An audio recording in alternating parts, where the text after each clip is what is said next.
Zawadi maso. Jango.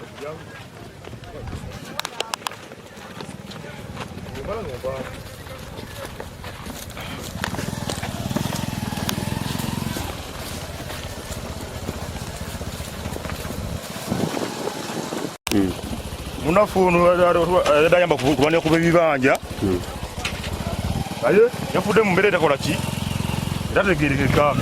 Tegera atenga. Anaba yanokudde amanya ade bakola ki? Bamuwerera n'obutambi tukola ki? Tubulina wabuli recordings tukola ki? Tubulina tusaza omutambuza ko mu kibanja kye. Awo mule mirembe kibanja kye ne kibanja kya dalwanirira.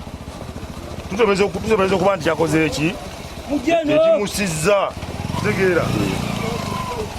Abavuka muso tukulemberanga bwe tugenda tutambudde buli wamu abasajja nga batubonyabonya ku bibanja kati wuno afudde nga twakamala okuddizibwako Pulezidenti Museveni nga yakatuddiza ku bibanja omusajja n'akutuka n'afiirawo Ssebayiga ne Isaac Mulindwa n'abalala era ne recording weeri yalesaagi recordinze ne recording weeri kyenjogera nkiyina omugenzi yakirikodinze Isaac Mulindwa ne Ssebayiga ne RDC Rwanga temwasabiriranga kituukiridde ebibanja bino tubonyebonye ku lwammwe okubanga tubonabona mubadde mumutiisatiisa naye Katonda kadde tumukunguse ekibanja kino kyonna kyabadde atulwanirira ebibanja ebyabalala n'ebibye n'ekikye kati twagadde tumukunguze tulage nti tuli wamu naye kati tugenda kulwana ne ku mujaasa asembayo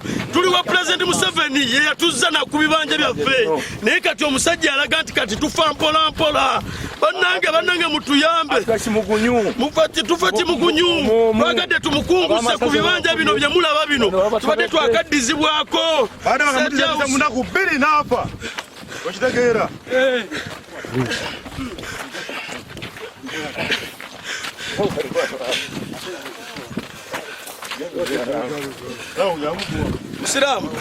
Musiramu yakatuza agenda ku 2 banaye munkwate mu wano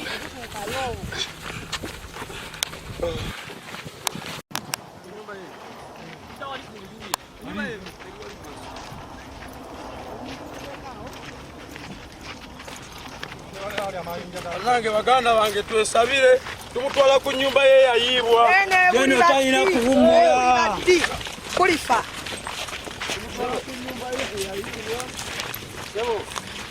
omubiri bagwe basomoyo kuje ngale kutaka ngoka kukulembera ba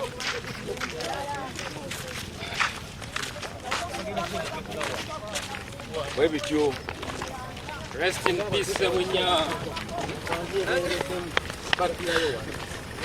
abalese ebituuka nsembese wano tuwake tuwenere egenda kwewu muri awo mwasa mwendi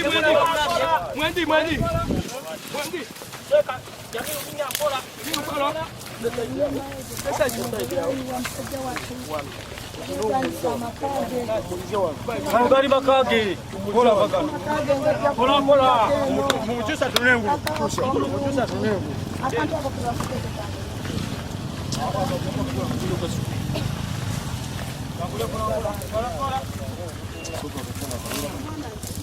pola Mugari bakage gazimba ngaye bagayiwa nabo bagenda yika we batyo abadasura mu kubo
ekitundu wennyini awoogerwa.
ayinza byonna asogo Mukama atusabira omubiri gwa muganda waffe bakati takyali mulamu.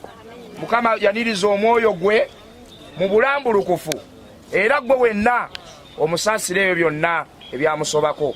Mukama nga tumuwerekera ku lunaku lw'olusemberayo ddala ku nsi.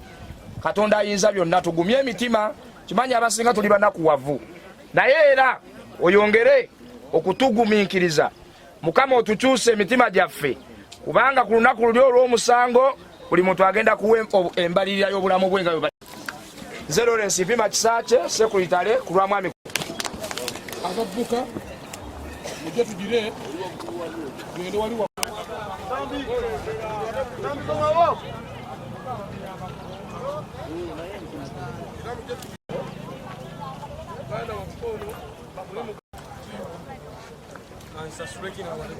abanga mujje tugire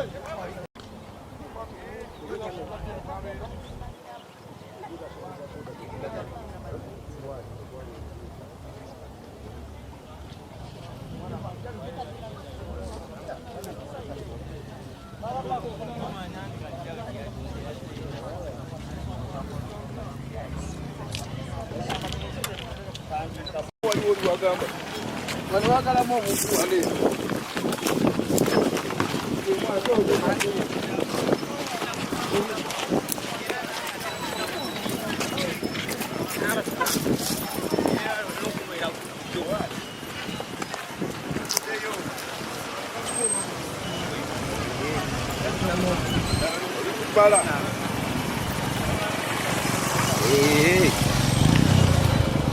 Boda no wali kikawa makabula.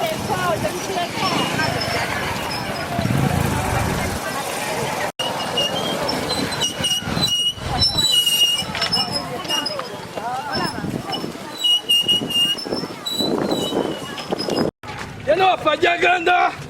Tajagana.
Ezekiel Joseph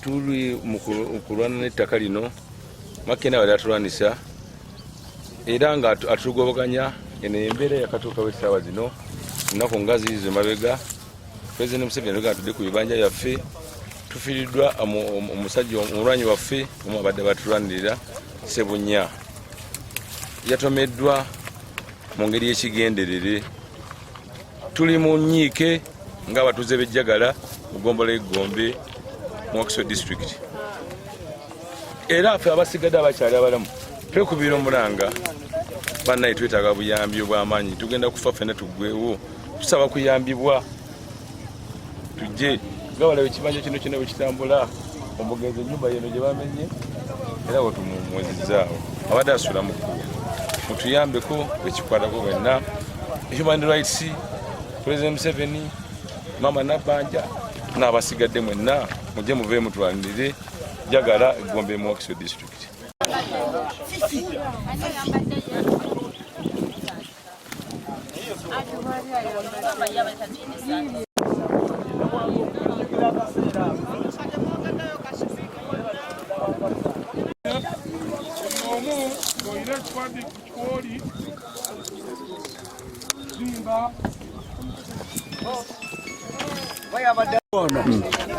Tugenda kuzimba baba abadde amanyi ajjeewo ono Zetanka bw'aba amanyi abadde ajjewo empagi ebadde muyimiriddemu nze tanka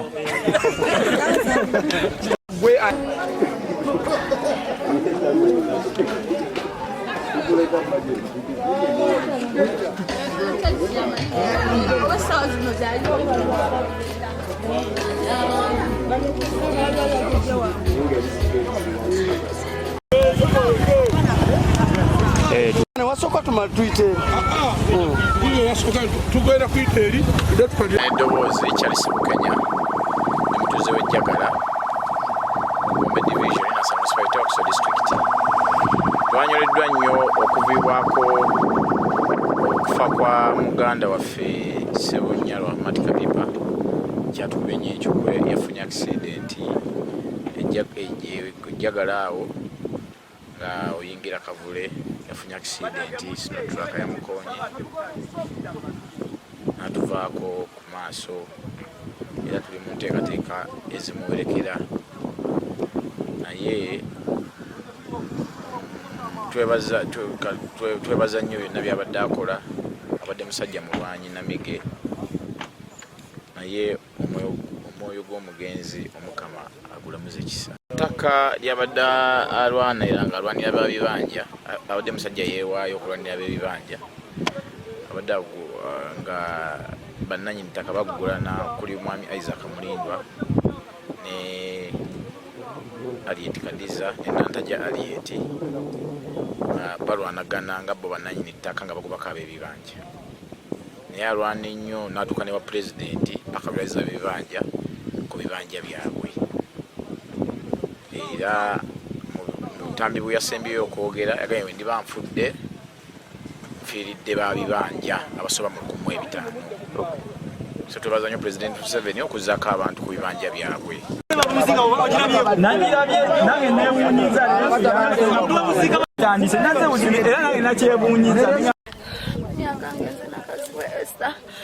ebintu ebimu byonna bagamba ennaku z'omwezi nga 17 ne bagamba abasajja baatutulugunyiza era kuwaneno ku bibanja byaffe ne batutulugunya kati kyebazzeeko kyekyo kuba mwami Kapipa twali naye mu State House ku Mande n'agamba bannange nfuna amawulire agantiisatiisa okunzita ng'ayogerera ddala ewa mukyala Kiconkyo n'atubuulira ffenna ab'ebibanja 7 abaaliyo ne tumugamba kati okola otya bwe twali tufuluma ebweru kubanze bwe yabyogera nentulika nenkaaba ne mugamba muganda wange kuba nali nga muganda wange ne mugamba kati okola otya naŋŋamba n'ewakasi kyabeerawo twali tufuluma State House n'agwa mu bigere bya mwami Ntanzi n'amugamba mwami Ntanzi okufa nkuwulira ngenda kufa abasajja bantiisatiisa mwami Ntanzi n'amubuuza kati osula wa n'agamba n'awakanze sikyasobola kuba okuntiisatiisa kufa batuuse baŋŋamba bwe siva ku ttaka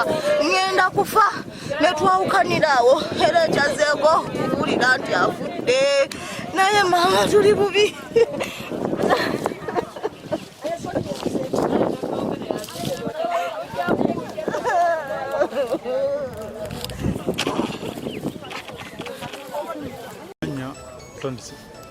Amanya Ochan Gerard era tubadde mu mbeera eno yonna nesebunya buli wamutambudde n'emiranga gino gyonna gye yeekubidde ng'ayagala okumutta.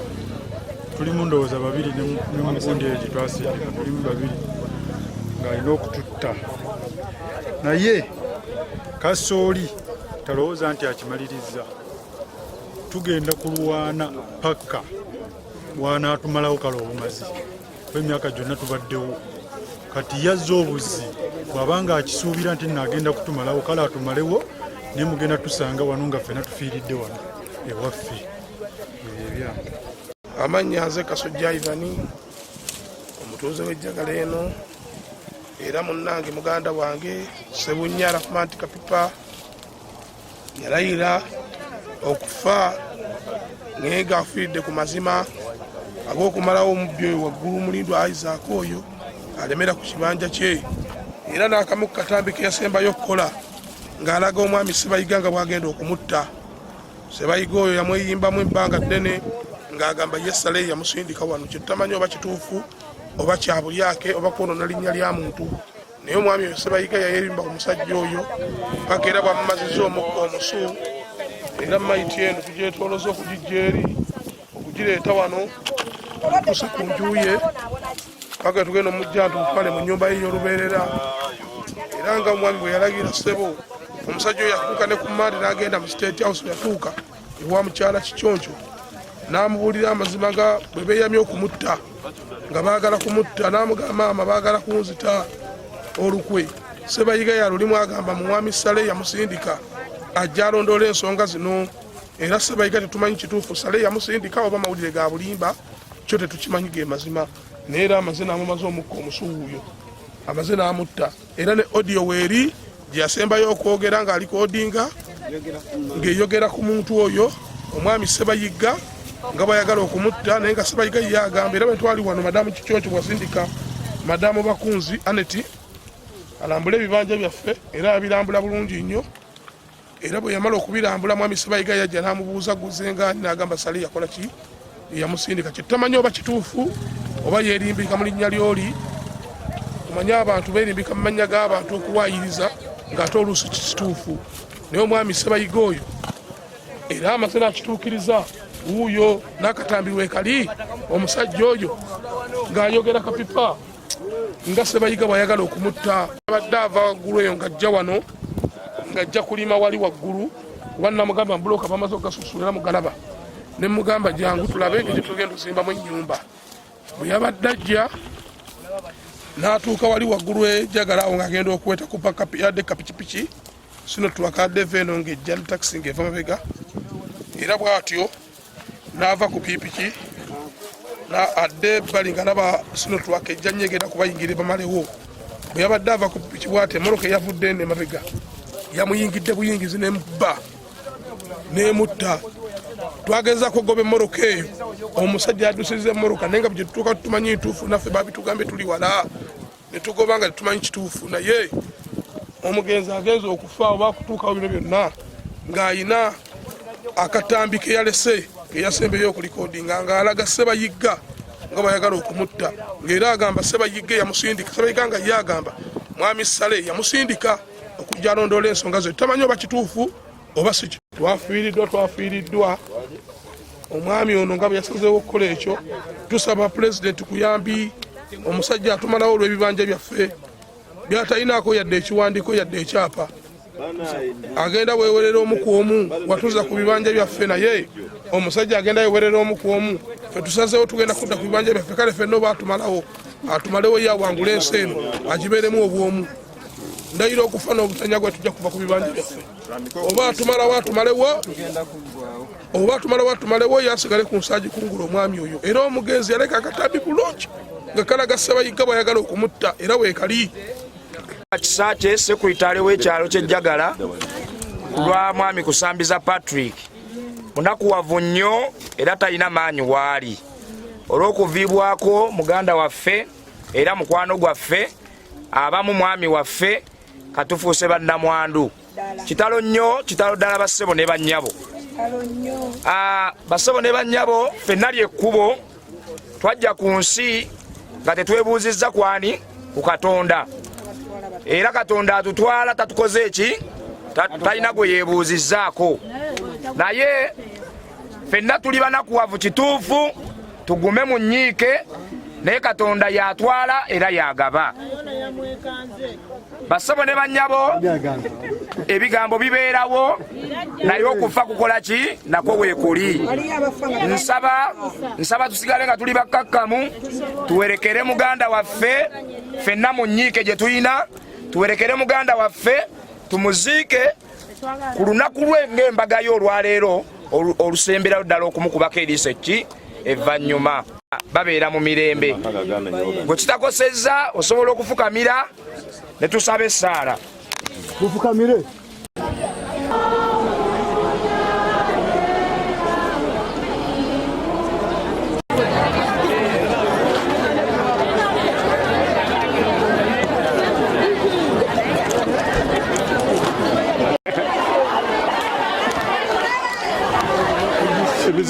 Emizimu gibadde ki?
Ogenda kulikayo.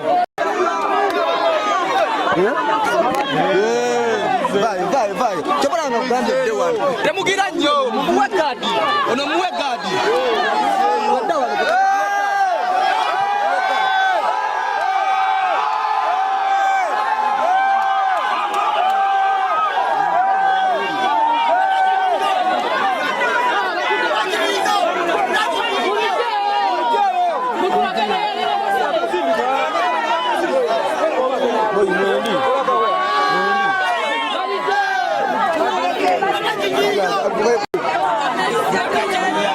Mujake badi.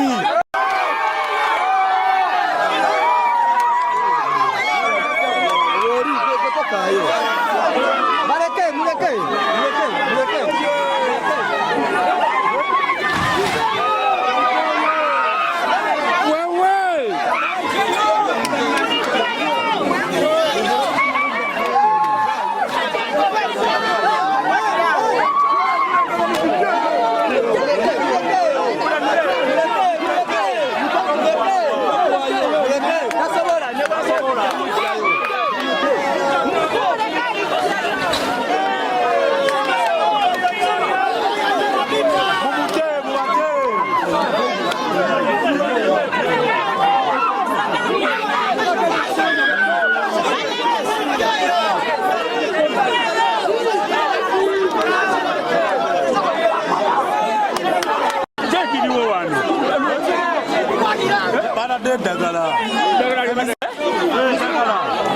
Dagala libanonya wansi.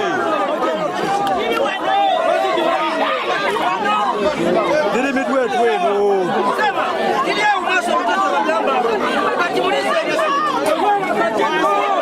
Usoka mujeo kesi. Kesi.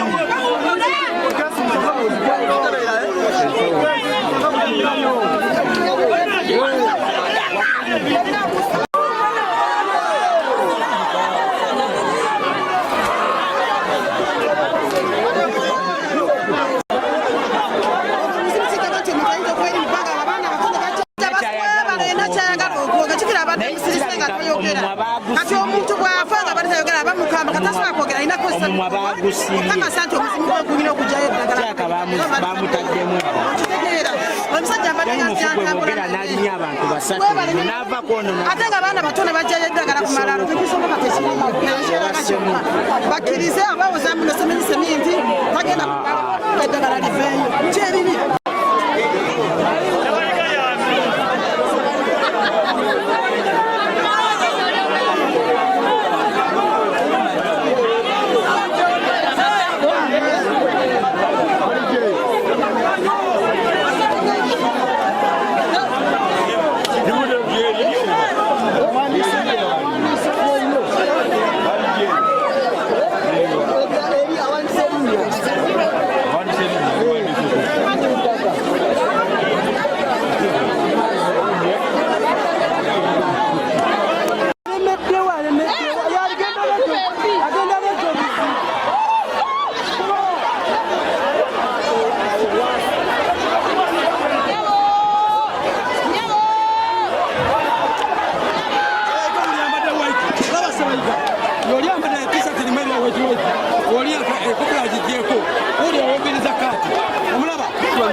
Uy,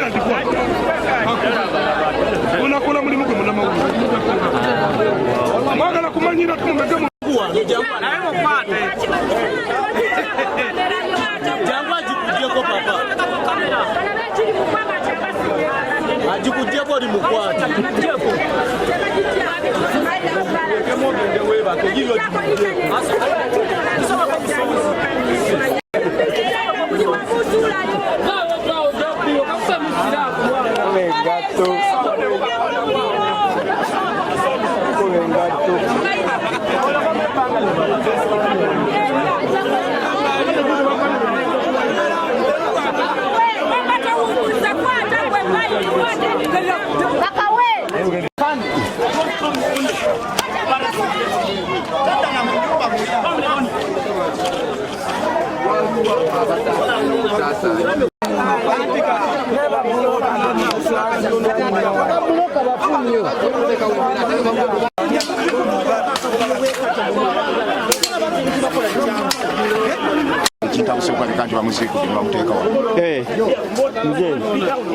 era kibi nnyo ono abakojja wange simasemu myala ku maati naye kyannaku nnyo nti obuvuyo buzzeewo butategedde nebamuziikulayo okumuziikulayo fenna kitukubye ekikwe naye katwagala okulabika nti tumuzaayo aziikibwe ng'empisa z'Obuganda bwe ziba naye nga ekyamazima poliisi ekiyitezze etuyambyeko okulabika nti ojja wange ono bamuzaayo okumasika nakumatisa ebunya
Don't talk such nonsense like that.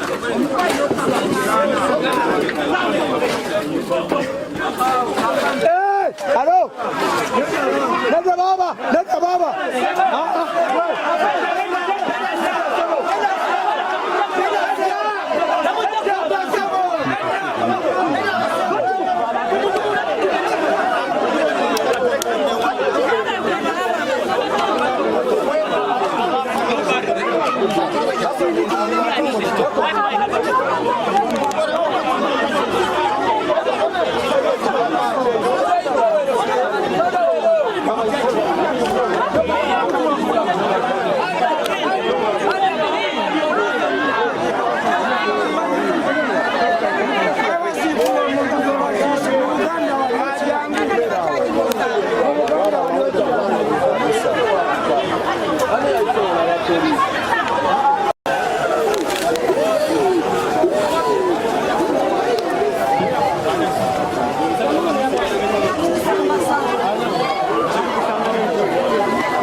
Waina japo butuze tabaddeewo omuwala tabaddeewo waina japo jeno ngakaba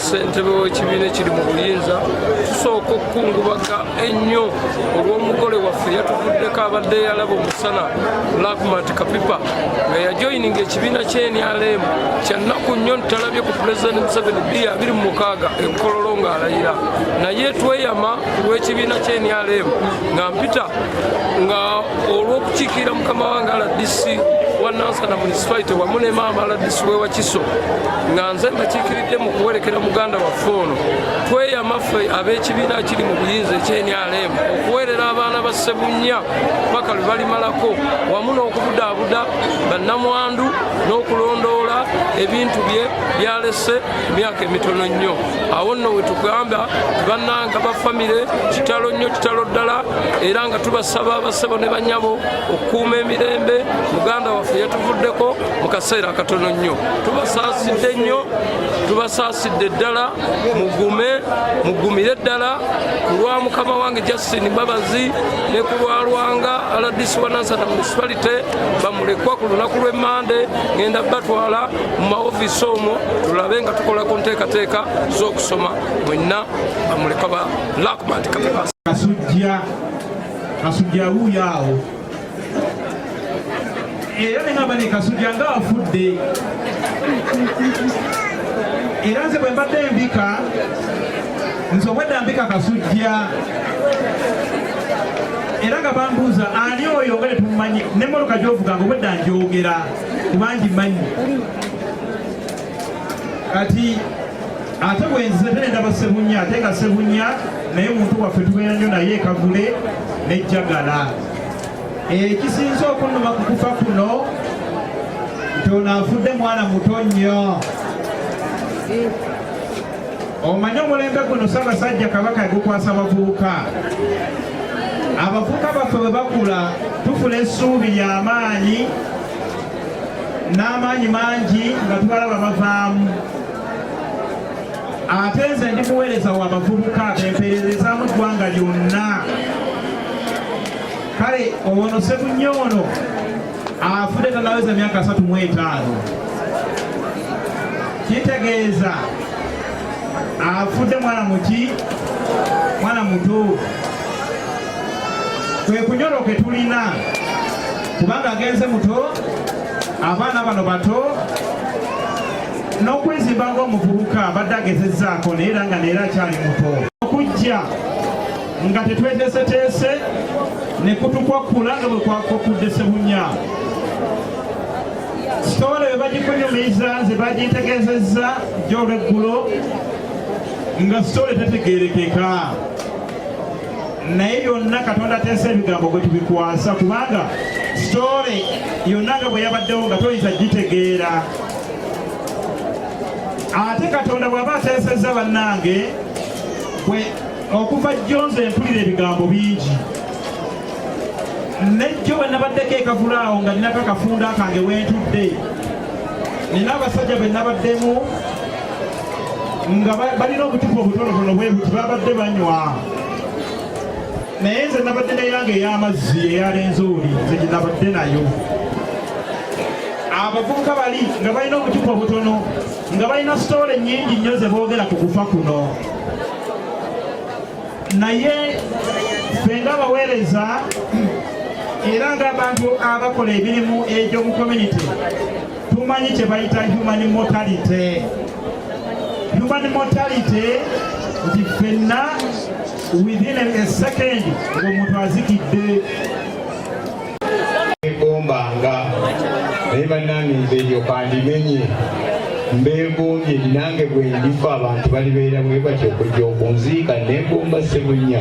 Munjagaliza tekibanga kirungi obudde bw'okulimbalimba n'okuwaayiriza nga butuuse nga bampaayiriza abantu abo okubeera nga bantuwa obwesigeebwe era nga gwe mulaba oyo yabadde mukama wange era nina enyiike n'obulumi naye nga mu bulumi obwo obw'okunyolwa ababaddewo ejjo bye twayogeddeko ensonga twagitadde mu nkola mbadde nsaba bannange ttiimu eyo nga bwetambula mwenna mujje mpolampola mutuuke wano tufune ekifaananyi kino ekyawamu. Bukenya musituka njagala ekifaananyi kino kigire muzeewo bafunye kanso waffe wuuyo misitali oyo no ye kanso waffe ddala wanika kukumira era ajja kubawa enamba ye ey'essimu mu kumaliriza wabaawo ebisobye ebitateredde omukubiro eyo obulungi. Nfunye okutegeezebwa, nfunye essimu eri ababaddewo jjo ku bye mwawulidde byonna. Bakama bange batukubidde essimu, Mwami Rawumat Kapipa Sebunya nga bwe twakkaanya meseji mwaziwulidde eggulo nga zizannya. Era tufunye essimu okuva ew'omukulembeze dayirekiti ebibanja babibadizibwa era mukkirizibwa okuzimba.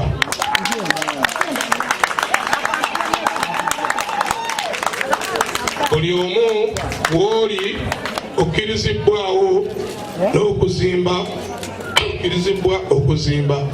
Nga bwe nabagambye eggulo nti Mwami Rawumat Kapipa mukama wange wadda ngenzeeko naye tukyali ffenna era olumbe lw'omukwabizibwa tugenda kumuzimbira, tugenda kuzimba amaka ge waggulu, naye amaka ago si ga bannamwandu sigaani, ga baana bonna. Era nga famire omulimu gwe tubawadde mujja kutuuza abaana abo mwe bennyini mulituwa omusikaali kuuma enju y'abaana. Mukama wange ono tetujja kubeera wano, tujja kubeera mu gafuula amaka ge mbaki tutta wano ma ogenda kitwalako kifunemu obutitimbe okuddamu oba okwogera naye. Nze nasembye okwogera naye jjo ssaawa 2:15 nga mubuuza ebyava mu State House n'abinsindikira, naye nga bw'omanya ebyobufuzi nabiwuliriza saamuze mukuba n'abadde n'okuziika kwa mirundi 4 kumpi lunaku lulamba n'amazina gyagendeddeko. Saagala nnyo okugenda wala kubanga munamateeka talina kugenda mu ebyo, naye sipiidi y'amaanyi yansuseeko, so sigikkiriza kubanga eri nnomo. Olwajjo mu kitundu nasookedde ku mufu badde ntambuza ebintu ebyo oba waliwo ssente oba teziriiwo lw'amaanyi ga mwami ono, kubanga ye muntu yekka aŋŋamba nti kino twandikinyambye nikikola ninfaayo ninkola ki. Mwami Swaibu ekyo njulira kasente oluusi kabulamu n'oteekamu. Banajjagala bwe nalaba nga bitandise okulemerera mukulu naye akasente kakendedde ninzija ku mukutu niŋŋamba tukuŋŋaanye nga ka transport akakola ki akatwala looya mu kooti. We tutuuse si wabi, era mwenna abalinawo ebibanja siyimiridde wano okukola kintu kyonna, nyimiridde okubagumya nti oba ono avuddewo. Sisuubira nti omuntu asobola okugyawo bonna, tugenda kulwana mpaka ku mujaasi akola ki. Ekyo nakigene mu audio ya Kapipa gye yaweereza ng'agamba nti ayina be yeekengera okumutta. Audio za mirundi 2 mulimu audio mwe gye mutamanyi. Audio emu ndabye wano police staffs obujulizi bwamubwetaaga mbuyina. Omwami Kabuuza Godfrey Kabuuza Thomas